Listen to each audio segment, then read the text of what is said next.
Dude, 37 seconds of intro. 37. Take a film class. That's the kind of thing that makes people bored and click away from your video.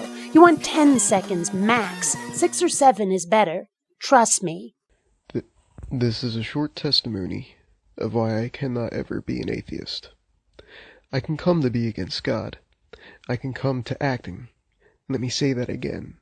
Acting like he doesn't exist. But I can never wholeheartedly believe there is no God. Maybe to you that sounds like dedication, but to any rational person it sounds like presuppositionalist fanaticism. If your mind can never be changed, it was never truly open in the first place. The only trustworthy conclusion is one that began in doubt. Let's do this.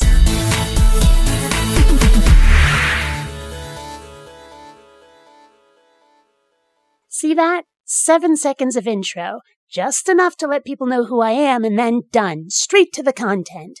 Speaking of which, let's hear more of what you have to say. A few years ago, I was doubting myself. I didn't know if God was for me, or if I truly had salvation. So one day at a church group, I'd asked for prayers of assurance that I had the Holy Ghost. I ain't afraid of no ghost. Look, it's good that you were doubting. Doubt is what inspires us to go make sure, to check, to verify. Doubt is what replaces faith with knowledge. I had a few months before this point introduced my friend to Jesus. Unless they could actually shake hands with the guy, the only intro your friend got was to your imaginary friend. As we were walking about, a man came up who was a complete stranger to the both of us. He offered some demo CD, I believe it was.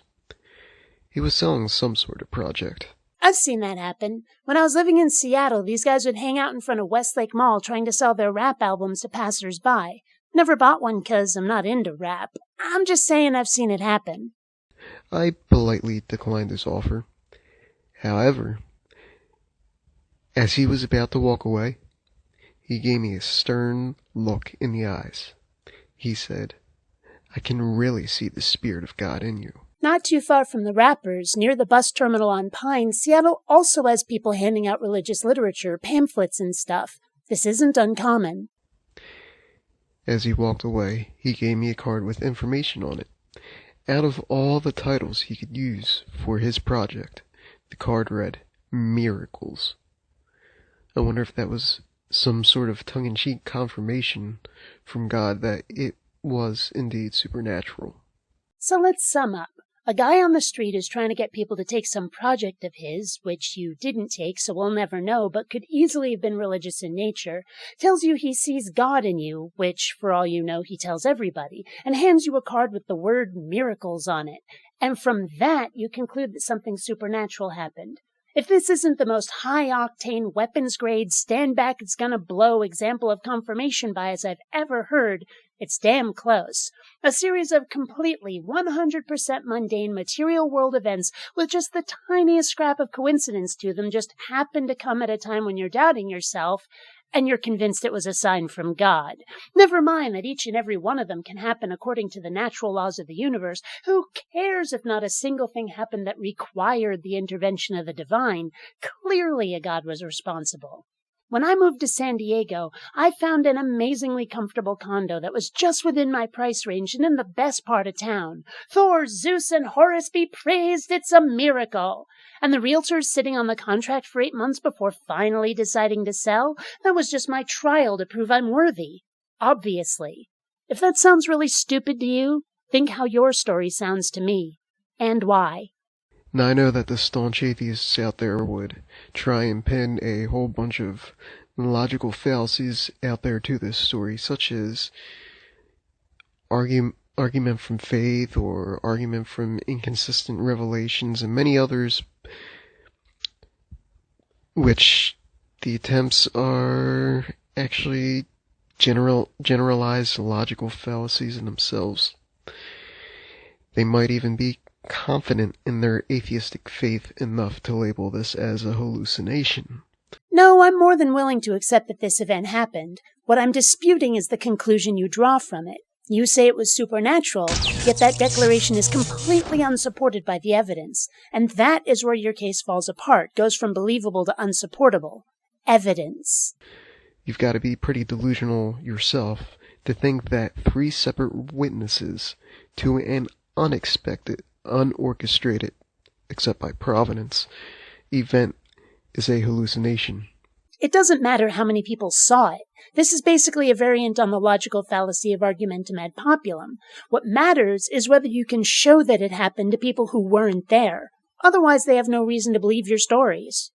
It's quite ironic about the pride that atheists take in claiming that Christians are either stupid or that they can't think for themselves. What's funny is that you think it's pride. If it's anything, it's pity. I can't speak for other atheists, but for myself, I'd like to believe that those are things which can be overcome, corrected.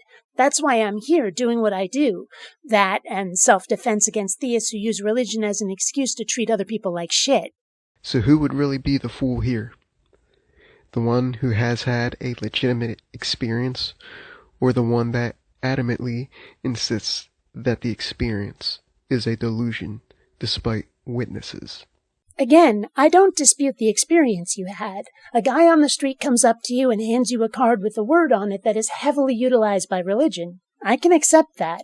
It's the part where you say that it was an act of God where you start to run into problems. The issue here is not your experience, but rather the baseless conclusions you draw from it.